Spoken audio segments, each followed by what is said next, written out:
योग पर हमारी ये खास पेशकश हम जो रोज लेकर आते हैं आपके लिए, उसमें एक बार फिर आपका स्वागत है। दरअसल आज जिस चीज की हम बात करने वाले हैं उसमें स्वामी जी कुछ और प्रकाश डाल सकते हैं, क्योंकि आज राजनीति की बात होगी स्वामी जी। राजयोग की। राजयोग की बात होगी। राजयोग क्या कोई आसन भी है या सिर्फ? दरअसल योग में ज्ञान योग, कर्म योग, भक्ति योग, अष्टांग योग, राज योग, क्रिया योग, इस तरह के कुछ महत्वपूर्ण शब्द हैं जो प्रयोग होते हैं जी। तो वैसे तो अष्टांग योग को भी राजयोग कहा जाता है। यम, नियम, आसन, प्राणायाम, प्रत्याहार, धारणा, ध्यान, समाधि, ये अष्टांग योग भी राजयोग कहा जाता है। दूसरा राज का अर्थ है प्रकाश।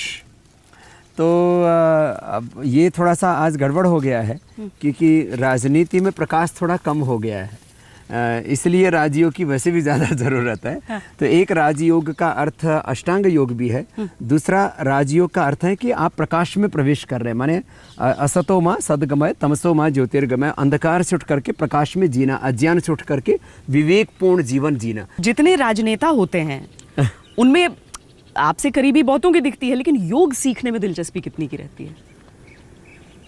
हकीकत बात यह है श्वेता कि सच में योग तो सभी सीखना चाहते हैं। अच्छा।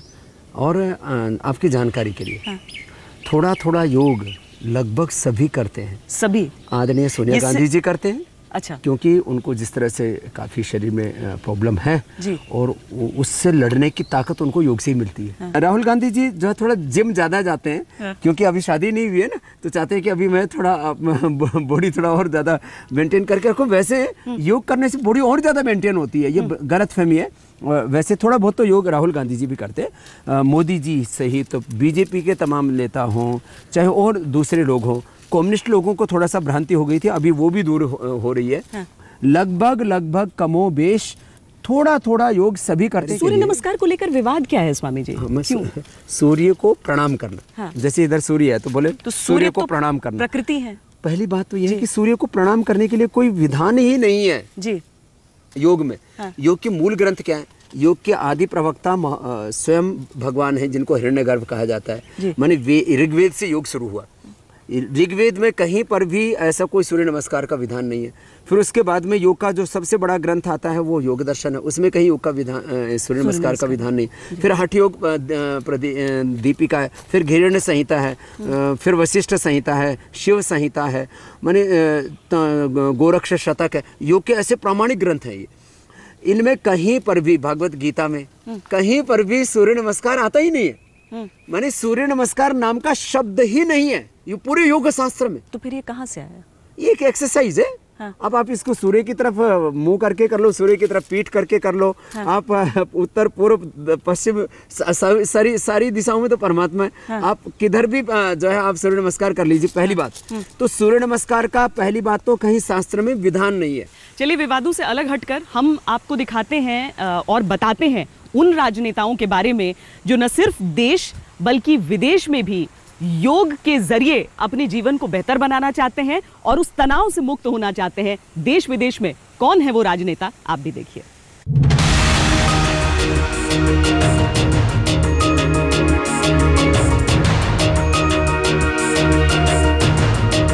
दुनिया दीवानी है योग की, बस अंदाज अलग अलग है।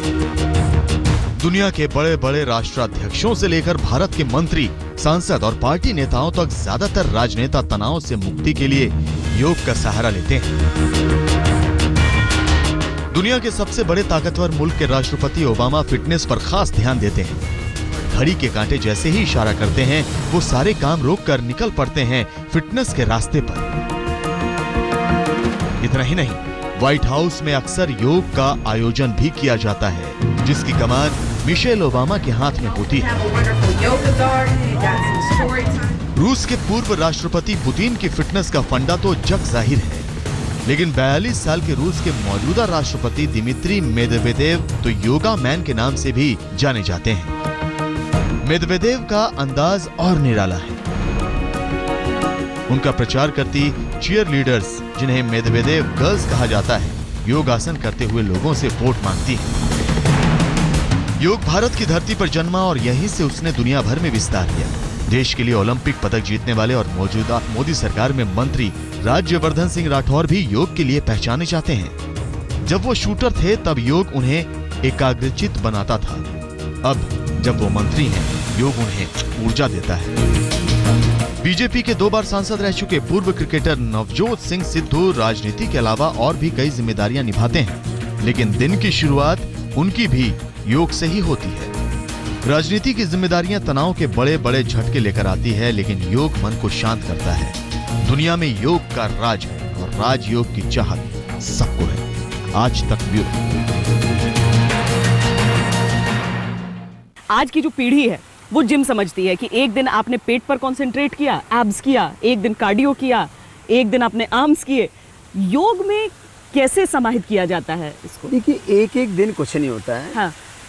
योग में complete exercise, complete fitness, complete peace, इसकी बात होती है। हाँ। आप एक दिन आयरन ज़्यादा खाएं, एक दिन कैल्शियम ज़्यादा खाएं, एक दिन विटामिन ज़्यादा खाएं, तो जो भी एक्सेस खाएंगे वो निकल ही जाएगा ना। हाँ। बॉडी में तो एब्जॉर्ब नहीं हो पाएगा ना। तो ऐसा कुछ नहीं है। योग कहता है सब कुछ बैलेंस होना चाहिए। तो रोज आप कुछ ऐसा करें जिससे कि आपके आर्म्स अच्छे रहें। हाँ। क्या जिम वालों के आर्म्स हमसे ज़्यादा अच्छी हैं क्या? हाँ? ये लोग कहते हैं ऐब के लिए, ऐब वाली बात आती है। देखो, अब कोई कहता है 6 पैक, कोई कहता है 8, कोई कहता, अब मैं कहता हूँ मैं पहले तो बोलूँगा कि सिंगल पैक। हाँ। अब सिंगल पैक तो ये हो गया ना। हाँ। हाँ। और पैकलेस। हाँ। पैकलेस स्टोमक। हाँ। ये ज़्यादा अच्छा है आपका इसमें। और उसमें जितना ज़्यादा आप पेट को इस तरह से उसके मसल्स को आप अच्छा बनाने के लिए अंदर से ख़राब कर लेते हैं आप जी। इसलिए जितने भी ये जो पैक वाले, एब वाले और तमाम तरह से ये जो बॉडी बिल्डिंग वाले, इनकी एवरेज आयु कितनी है? 60 साल एवरेज। हाँ। देखो, कोई जी गया। सुनते हैं जो हीरो बनाते भी हैं वो कहते हैं कि 6 पैक अगर बना लिया तो उसके बाद बॉडी की इम्यूनिटी बहुत कम हो जाती है। हाँ। रेजिस्टेंस कम हो जाती है। इसलिए ये गड़बड़ है ये सब। इसलिए योग ज़्यादा अच्छा है जिसमें कंप्लीट फिजिकल फिटनेस है, कंप्लीट पीस है। माने जीवन में संपूर्णता चाहिए ना आपको। तो ये एक इधर उधर से ये सब नहीं होना चाहिए। हाँ। तो आप यदि जो है कुछ ब्रीदिंग एक्सरसाइज कर लेते हैं, थोड़ा सा जॉगिंग कर लेते हैं, थोड़े से कुछ पोस्चर्स हैं, उल्टे लेट करके भुजंग आसन, सीधे लेट करके जो है आप मरकट आसन, पवन मुक्त आसन, खड़े होकर के थोड़ा बॉडी की स्ट्रेचिंग कर ली, आपने ताड़ासन कर लिया, तिर्यक ताड़ासन कर लिया, कटचक्रासन कर लिया, पादहस्तासन कर लिया, ध्रुवासन कर लिया। अब आप जो है, अब जैसे कंसंट्रेट करना आपको जी, तो आप ऐसे खड़े हो गए जी। अब ऐसे खड़े हो करके और आपने, मैं तो खड़ा ऊपर ही खड़ा हो जाऊंगा, कोई दिक्कत नहीं है। अब जो ऐसे कर लेगा सुबह सुबह उठ करके, उसका कंसंट्रेशन बढ़ेगा। तो किसी भी चीज़ में अपने आप को आप कंसंट्रेट करना चाहते हैं तो आप सुबह सुबह यदि ऐसा कर लेते हैं, मैं तो कहूँगा सारे राजनेताओं को ऐसे दिन भर तो पब्लिक के सामने हाथ जोड़ते ही हैं तो आप सुबह सुबह सबसे पहले इस पूरी समष्टि को प्रणाम कीजिए, पूरे अस्तित्व के प्रति कृतज्ञता का भाव रखिए। सुबह सुबह थोड़ा सा ये कुछ पोस्चर्स कर लीजिए। ये कोई भी कर सकता है ना ये। और सूर्य नमस्कार मैं कहा था शास्त्र में यद्यपि नहीं लिखा, लेकिन एक तरह की एक्सरसाइज है जी। और उसका कोई सूर्य का सैल्यूटेशन से कोई मतलब नहीं है, सन सैल्यूटेशन नहीं है वो जी। वो मैंने कहा ना, शरीर को वज्र की तरह बनाने के लिए आप एक्सरसाइज कर लीजिए। हाँ। और जितने भी राजनेता हैं उनके लिए मैं एक खास बात ये कहना चाहूँगा, उनको स्ट्रेस बहुत रहता है। हाँ। तो सभी नेताओं को मैं कहूँगा बॉडी की फिटनेस के लिए तो कपालभाति, हाँ। और माइंड के पीस के लिए अनुलोम विलोम, हाँ। भ्रामरी,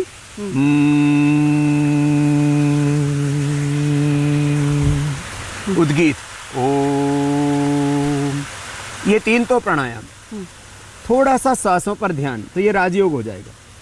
राजयोग तो स्वामी जी ने बताया है, लेकिन भारत में जब भी हम योग की बात करते हैं आजकल, तो खासकर प्रधानमंत्री नरेंद्र मोदी का ध्यान आता है। आपको दिखाते हैं कि किस तरीके से योग उनकी जिंदगी में अहमियत रखता है और उनकी दिनचर्या किस तरह की रहती है, किस तरीके से वो योग करते हैं।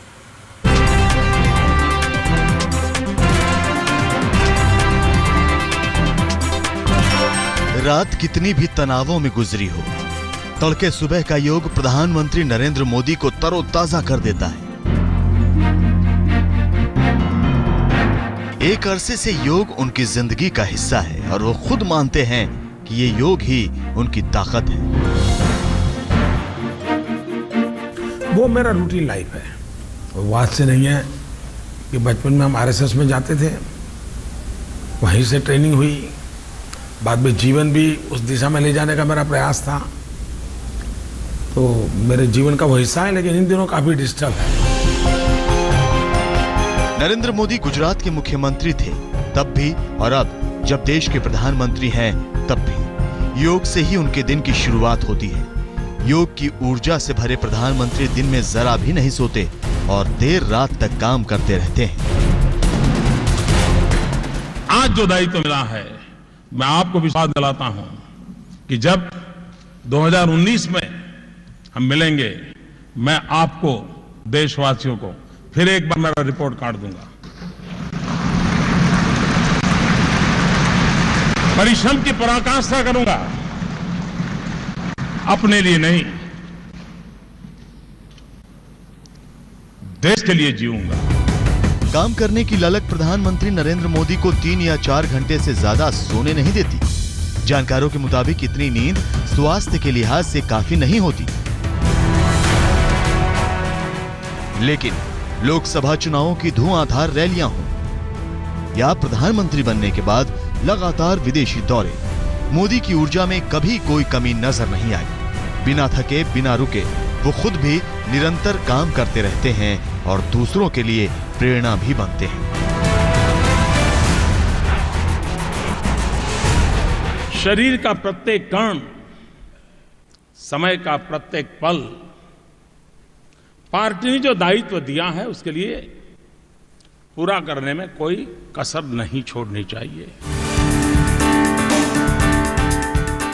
योग को लेकर प्रधानमंत्री नरेंद्र मोदी का जुनून यूनाइटेड नेशंस की सभा में जब गूंजा तो दुनिया ने भारत के योग को सलाम किया। 21 जून दुनिया भर के लिए अंतर्राष्ट्रीय योग दिवस बन गया। प्रधानमंत्री ने ट्वीट कर देश को योग के नए आसन सिखाए। सत्ता से लेकर विपक्ष तक के नेता योग मुद्रा में नजर आने लगे। अभी मैं रोज दिल्ली में हूँ तो जिम में जाता हूँ, बाहर हूँ तो वॉक करता हूँ, योगासन करता हूँ। यानी कुछ न कुछ करते रहना चाहिए। मुझे लगता है स्वास्थ्य के लिए अपने को जो और एक बार ठीक तरह से सीख ले और सीखने के बाद करते रहो तो आपको आनंद आता है, फायदा होता है। योग के जरिए प्रधानमंत्री नरेंद्र मोदी ने हिंदुस्तान की नई तस्वीर दुनिया के सामने पेश की। आदिकाल से जो योग भारत के पुराणों से लेकर परंपराओं में शामिल था, उसे मॉडर्न दुनिया की जिंदगी में शामिल करने की पहल की। लॉन और ड्राइंग रूम से निकलकर योग राजपथ तक आ पहुंचा है। प्रधानमंत्री नरेंद्र मोदी समेत रिकॉर्ड्स की किताबों के पन्ने भी इंतजार कर रहे हैं 21 जून का। आज तक ब्यूरो। तो प्रधानमंत्री तो योग करते हैं, लेकिन स्वामी जी उनके जो नए नवेले मंत्री हैं और खासकर जो पहली बार एमपी बनकर आए हैं, उनमें से कितने हैं जो 21 तारीख को ही पहली बार शुरू करने वाले हैं? नहीं, काफ़ी लोग योग कर रहे हैं और अभी उससे पहले उनकी रिहर्सल भी करवाई जा रही है। अच्छा। अभी अलग अलग स्थानों पर अलग कैंप्स हो रहे हैं जी। उसमें आम लोगों से लेकर के जो खास लोग हैं, एमएलएज हैं, एमपीज हैं, मिनिस्टर्स हैं, चीफ मिनिस्टर्स हैं, वो भी सम्मिलित हो रहे हैं। एक तरह से योग का ही महाकुंभ जैसा हो गया। तो दिल्ली के राजपथ से लेकर के देश और पूरी दुनिया में एक ही जैसा प्रोटोकॉल बनाया है, जिसमें प्रार्थना से शुरू होकर के और ध्यान तक कुल मिलाया जाए तो करीब 21 पोस्चर्स हो जाते हैं। मुझे नहीं लगता कि ऐसा प्लान करके किया गया, लेकिन ऐसा हो गया कि 21 तारीख को करीब 21 प्रकार की क्रियाएं होंगी। उनको बहुत फास्ट करें तो 5 मिनट में हो जाती है। अच्छा। और यदि स्लोली करें तो 30 से 35 मिनट में पूरा कार्यक्रम पूरा हो जाएगा। और वो इतना ईजी योग है कि उसको सब कर सकेंगे। तो आप मुझे तो जो राजपथ पर नहीं जुड़ रहा है वो अपने घरों में टीवी के सामने जुड़ जाए, टीवी के सामने जुड़ जाए। और राजपथ पर मुझे लगता है पूरी तरह से कंसंट्रेट नहीं करना चाहिए हमको। पूरे देश में हर जिले में योग हो रहा है। पूरे देश में आपकी जानकारी के लिए करीब 1 लाख तो योग की कक्षाएं हम लोग लगा रहे हैं। अच्छा। पूरे देश भर में। और फिर एक जगह हम करें कि भाई आप 21 जून को एक जगह इकट्ठा हो, जिससे कि भारत की अध्यात्म की शक्ति पूरी दुनिया को भी दिखे और योग के प्रति एक आकर्षण, ग्लैमर पैदा हो। चलिए, लाइफस्टाइल डिजीज से मुक्ति पाकर कैसे योग को लाइफस्टाइल बना के कैसे आप करेंगे, योग के कितने प्रयोग आपके जीवन में। अभी तो हम राजयोग की बात कर रहे हैं, राजनेताओं की बात बहुत हुई है, लेकिन राजनेताओं के ही बहाने स्वामी जी, क्या योग सिर्फ योग है? यानी कि आपने कुछ आसन कर लिए? केवल आसन योग नहीं है, आसन भी योग है। हाँ, और योग तो आज के आपके मंत्रों में हम इन्हीं को समाहित करना चाहिए। जरूर। तो सुबह उठ करके पानी पिए, उत्साह पान, ये योग का ही हिस्सा है। सुबह उठते ही पानी पिए, और हो सके तो जो सुबह सुबह का जो सलाइवा है वो अंदर जाना चाहिए, वो पेट की क्लीनिंग के लिए बहुत अच्छा होता है। अच्छा। कुछ लोग कुल्ला करके फिर पानी पीते हैं। हाँ। सुबह सुबह का सलाइवा अंदर जाएगा, हाँ। तो वो आपके पेट की क्लीनिंग के लिए बहुत अच्छा होता है, और उससे ओबेसिटी भी नहीं बढ़ती, और गर्म पानी पिए तो ज़्यादा अच्छा। खैर, फिर बाद में बाथरूम में जाकर के मुंह में पानी भरे, और पानी भर करके ठंडे पानी से आंखों पर छींटे मारे। अच्छा। और थोड़ी देर मुंह में ऐसे पानी भर के रखे। हाँ। तो इससे चेहरे पर झाइयाँ नहीं आती है। हाँ। टॉयलेट जा करके फ्रेश होकर के जो भी पेस्ट आदि करके फिर प्राणायाम आदि करना, ध्यान आदि करना। हाँ। फिर योग करने के 10-15 मिनट बाद ब्रेकफास्ट कर सकते हैं। वैसे 4 बार खाना चाहिए, 8, 12, 4, 8, माने थोड़ा थोड़ा करके, ज़्यादा नहीं खाना चाहिए, युक्त आहार।